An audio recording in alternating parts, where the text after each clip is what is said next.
የቤርሙዳ ትሪያንግል ምስጢር፣ መርከቦችና አውሮፕላኖች የሚዋጡበት ቦታ።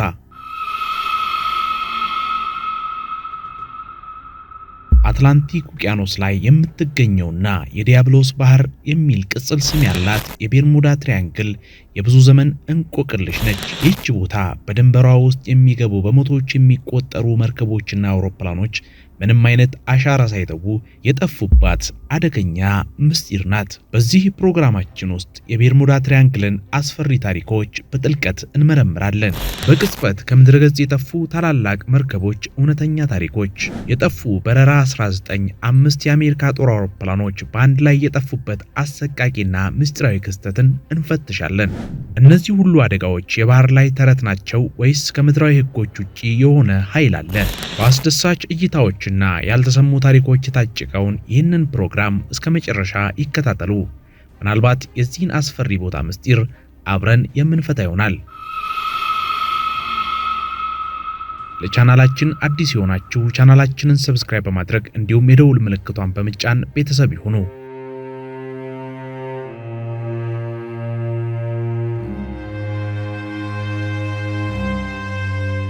ቤርሙዳ ትሪያንግል የሰሜናዊ አትላንቲክ ውቅያኖስ አካል የሆነና በማያሚ፣ ፍሎሪዳ፣ ቤርሙዳና ፖርቶሪኮ በተባሉ ቦታዎችና ደሴቶች ተወስኖ የሚገኝ ሲሆን ብዙ መርከቦች፣ አውሮፕላኖችና ሰዎች ያለመረጃ የጠፉበት ቦታ ማለት ነው። ይህ ቦታ የዚህን ሰሜናዊ አትላንቲክ ውቅያኖስ 5000 ስኩዌር ማይል ሸፍኖ የሚገኝ በምስሉ ላይ እንደምታዩት በሶስት ቦታዎች ሐሳባዊ 3 ማዕዘን ክልል የተሰራ ቦታ ነው። ቤርሙዳ ትሪያንግል ምንም መረጃ ሳይገኝ በተሰወሩ መርከቦች፣ አውሮፕላኖችና ሰዎች ምክንያት ለብዙ ዓመታት የሰዎችን ሐሳብ ሰርቆ ያዘና እስከዛሬ ድረስ ማብራሪያ ያልተገኘላቸው የምድራችን ምስጢራዊ ቦታዎች አንዱ ነው።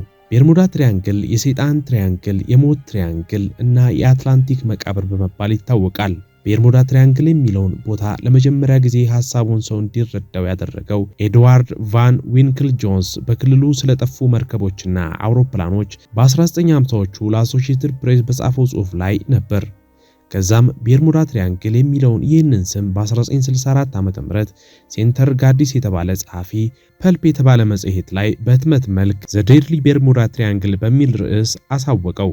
በመጨረሻም ቻርለስ በ1974 ዓመት ላይ ዘ ቤርሙዳ ትሪያንግል የሚል ጽሑፍ በማሳተሙ የቦታው ታዋቂነት በጣም ጨመረ። አትላንቲክ ውቅያኖስ ውስጥ በጣም ትልቅ የሚባለው ቦታ በዚሁ በቤርሙዳ ትሪያንግል ውስጥ ሚልዋኪው የሚባል ሲሆን ፖርቶሪኮ አጠገብ ይገኛል። ጥልቀቱም 8380 ሜትር ነው። ይህ ጥልቀትም በዓለማችን ካሉ ትላልቅ ጥልቀቶች ውስጥ ይመደባል። በዓለማችን ላይ ትልቁ ጥልቀት ፓሲፊክ ውቅያኖስ ላይ የሚገኘው ማሪያና የሚባለው ሲሆን ጥልቀቱም 11034 ሜትር ነው።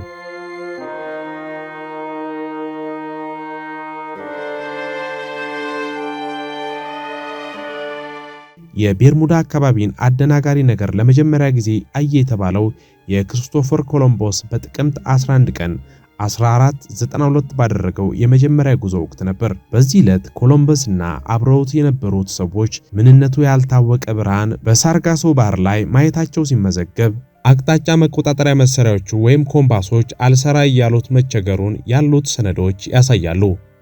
ቦታውን በተመለከተ ብዙ ጸሐፊዎች በተለያየ ጊዜ ብዙ ነገር ብለውበታል። ኢቫን ሳንደርሰን የተባለ ጸሐፊ በቤርሙዳ በስተደቡብ በተለይ በሐማስ የፍሎሪዳ ምስራቃዊ ባህር ጠረፍ የተከሰቱትን መስመሮች በጥሩ ሁኔታ ሲጽፍ በሌሎች ቦታዎች ላይ በርካታ ምርምርን አድርጓል።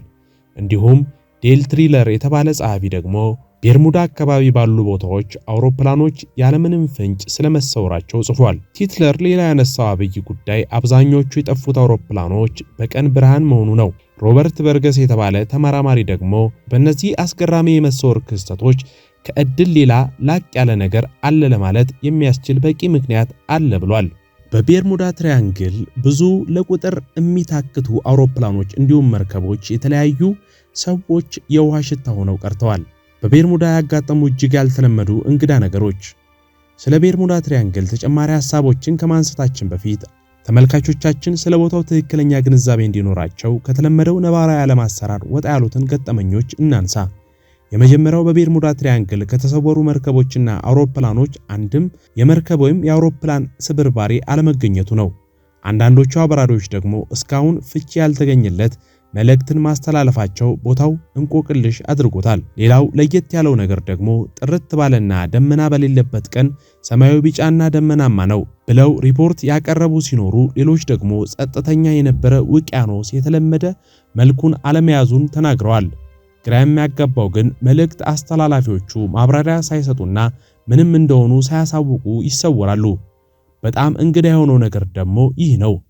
ወደ ሌላ ዓለም ሾልከው የሄዱ እስኪመስል ድረስ ከጫናቸው ካሰፈሯቸው ሰዎች ጋር የውሃ ሽታ ሆነው ይቀራሉ። ይህ ማለት ደግሞ መሰወሩ ድንገተኛና በከፍተኛ ፍጥነት የሚከናወን ነው ለማለት ነው። ሌላው እንግዳ ነገር ደግሞ ብዙዎች የአደጋ ጥሪ አለማስተላለፋቸው ሲሆን፣ መርከቦች የጠፉት ደግሞ በማዕበል ጊዜ ሳይሆን በጥሩ ጸጥ ረጭ ባለ ሰዓት መሆኑ ነው። እንዲሁም ድንገት የሚፈጠሩ ደመናዎችና ጭጋጎችን እንዳዩ ጭምር ብዙዎች ተናግረዋል። አንዳንድ የመንገደኞች አውሮፕላኖች ደግሞ ለማረፍ መመሪያ እየተቀበሉ እያለ ሰማይ ውስጥ የሚገቡበት ቀዳዳ ያለ ይመስል ከነተሳፋሪዎቻቸው ደብዛቸው ጥፍት ይላል። ሌላው የቤርሙዳ እንግዳ ገጠመኝ ደግሞ በመርከቦቹ ውስጥ ያሉ ሰዎች ሁሉ ተሰውረው መርከቦቹ ወይም ጀልባዎቹ ባዶአቸውን ሲንሳፈፉ ይገኛሉ። ከዚሁ ጋር በተያያዘ መልኩ ሰዎች ሁሉ ተሰውረው እንደ ዋሻና ካናሪ የሚባሉ ሰዎች በቤት ውስጥ የሚያሳድጓቸው ዘማሪ ወፎች ብቻ ተገኝተዋል። ግን ምን ዋጋ አለው? ውሻቸውም ሆነ ወፋቸው ስለተፈጠረው ነገር ማስረዳት አይችሉ። ሰዎችን ይበልጥ ያስገረመውና ትኩረትን የሳበው ግን በሌላ መርከብ ላይ ሰዎች ተሰውረው በቀቀን የሚባል የሰማውን ነገር መናገር የሚችል ወፍ ከሰዎች ጋር አብሮ መጥፋቱ ነው። ይህ ጉዳይ ብዙዎችን ያስገረመና የሚያመራምር ሆኗል። ሌላው መነጋገሪያ ሆኖ የነበረው ነገር በቤርሙዳ ትሪያንግል ክልል ውስጥ መርከቦችና አውሮፕላኖች በአብዛኛው ሲጠፉ የነበሩት ከዳር እስከ የካቲት በተለይ ደግሞ ከገና በዓል ጥቂት ሳምንታት ቀደም ብሎ ወይም በኋላ ነበር። ይህ ሚስጥሩ ያልተፈታ ጉዳይ ነው። ካሎራይን ካሲዮ የተባለችው የአውሮፕላን አብራሪ ደሴቱ ላይ ያሉ ሰዎች እያዩት እርሷ ደሴቱን ሰውና ሕንፃ አልባ ሆኖ ማየቷ ብዙ የሚያመራምርና ጥያቄዎችን የሚያስነሳ ሆነ።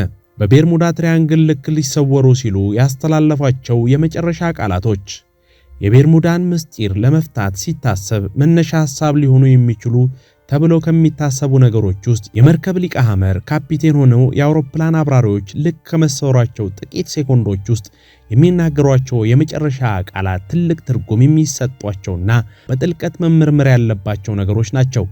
እኛ የተወሰኑትን እናንሳ። ተመልካቾቻችን ደግሞ አውሮፕላኖችና መርከቦች ስለሚሰወሩበት ምክንያት የራሳችሁን ሐሳብና መላምት ብታስቡበት ወይም ምርምር ብታደርጉበት ጥሩ ነው እንላለን። ለምሳሌ ታኅሳስ 5 ቀን 1945 ዓ.ም በጠፉ የበረራ 19 አውሮፕላኖች ውስጥ ከአብራሮቹ ከተሰነዘሩ የመጨረሻ ቃላት ውስጥ የሚከተሉትን ይገኙበታል። ሃሎ፣ ይህ አስቸኳይ ጥሪ ነው። መሬት አይታየንም። ከበረራ መስመራችን እየወጣን ይመስላል። ያለንበት ቦታ የት እንደሆነ እርግጠኞች አይደለንም። መንገዱ እየጠፋን ይመስላል። ምዕራብ በየት አቅጣጫ እንደሆነ አናውቅም። ሁሉም ነገር ትክክል አይደለም። ይገርማል። ውቅያኖሱ እንኳን የተለመደ መልኩን አልያዘም። እኔን ተከትላችሁ አትምጡ፣ ከሌላ ዓለም የመጡ ይመስላሉ። አንዳንድ ዘገባዎችና ተጨማሪ መረጃዎች እንደሚያሳዩት ደግሞ ከበረራ 19 የተሰሙት የመጨረሻ ቃላት እንዲህ የሚሉ ነበሩ። እንደሚታየው ከሆነ እኛ በሌላ ቦታ ተመዝግቦ ያለው ደግሞ እንዲህ ይላል። ወደ ነጭ ውሃ እየገባን ነው። ሙሉ ለሙሉ መንገድ ስተናል። ሌላ የዚህ የበረራ 19 መልእክት ነው ተብሎ ከመቆጣጠሪያ ክፍል የተገኘ መረጃ ደግሞ ከ6000 ጫማ በላይ ኃይለኛ ነፋስ መኖሩን ያሳያል። ከቤርሙዳ ትሪያንግል የተረፉ ሰዎች ምስክርነት። ቤርሙዳ ውስጥ በተከሰቱት ብዙዎች ክስተቶች ለምስክርነት እንኳን የተረፈ ሰው አልነበረም። በቅርብ ጊዜያት ግን ቤርሙዳ ላይ የደረሰባቸውና አንዳንድ ሊያመልጡ የቻሉባቸውን ምስጢሮች ደብቀው የነበሩ የአውሮፕላን አብራሪዎች፣ የመርከብ ካፒቴኖች የተወሰኑ ነገሮችን መናገራቸው ስለ ቦታው የተወሰነ ነገር ቢሆንም ፍንጭ ሰጥቷል። ከነዚህም ሰዎች ውስጥ መርከበኛው ካፒቴን ሊቀ ሐመር ዶን ሄሪ ይገኝበታል። ዶን ሄሪ ከሁለተኛ የዓለም ጦርነት ጀምሮ በዚህ ሊቀ ሐመር ካፒቴንነት ከፍተኛ ልምድ ያለው ሲሆን በ1966 ግን በቤርሙዳ በኩል ያለፈ አስደናቂ ነገር ገጥሞት አልፏል። በመርከባቸው ላይ የነበረውን እንዲህ ይገልጻል። ከፖርቶሪኮ ማያሚ እያመራን ነበር። ቀን ላይ ከሰዓት በኋላ ድንገት ነገሮች ተቀያየሩ። አቅጣጫ ጠቋሚ ኮምፓስ በፍጥነት ይሽከረከራል። እንዲሆኑ አይቼ አላውቅም። ግንኙነት ሁሉ ተቋረጠ። ጄኔሬተሩ ቀጥ ሲል አምፖሎቹን ጨምሮ የኤሌክትሪክ ሲስተሞች ሁሉ ጸጥ አሉ። ወደ ውጭ ወጣ ስል ሌላ ተአምር ማየት ጀመርኩ። ሰማይና ውቅያኖሱ የሚገናኝበት አድማስ የለም። ሰማዩ የት እንደሚያልቅና ውቅያኖሱ የቱ ጋር እንደሚጀምር አይታይም። ውቅያኖሱና ሰማዩ የሌላ አይነት ነገር ሆኖ ነው የሚታየው፣ ወይንም ደግሞ ሁለቱም ተገጣጥመው ያሉ አይነት ነገር ነው የሚመስለው። ወደ ባህሩ ስመለከት ወተት የመሰለ አረፋ ጭጋግ ነገር ነው የሚታየኝ። መርከቡ ውስጥ ሆነን በሁለት አቅጣጫ እንደምንጎተት አይነት ስሜት ነበረው። በመጨረሻም ጭጋግ የሚመስለው ነገር ሲሄድ መሳሪያ ሁሉ መስራት ጀመረ ይላል። አንድ አውሮፕላን አብራሪ ደግሞ እዛው አውሮፕላኑ ውስጥ የሚመነጭ የሚመስል ከፍተኛ ብርሃን በመፈጠሩ የአውሮፕላኑን መቆጣጠሪያ መሳሪያዎች ሁሉ በትክክል ለማንበብ እንደተቸገረ ይናገራል። ይንቦጎቦግ የነበረው ኃይለኛ ብርሃንም ከ5 ደቂቃ በኋላ መጥፋቱንና የተዛቡ የአውሮፕላኑ የተለያዩ አካላት ወደ ቀደም አሰራራቸው መመለሳቸውን አስረድቷል። ይህ አብራሪ እንደሚለው ብዙ አብራሪዎች የእርሱን አይነት ገጠመኝ እንዳላቸው ነገር ግን ለመናገር ፈቃደኛ አለመሆናቸው ነው። ሌሎች ፓይለቶችና መርከብ ካፒቴኖችም እንዲሁ በሌሊት ምንነታቸው ያልታወቀ የሚያብረቀርቁ ብርሃኖች ማየታቸውን ተናግረዋል።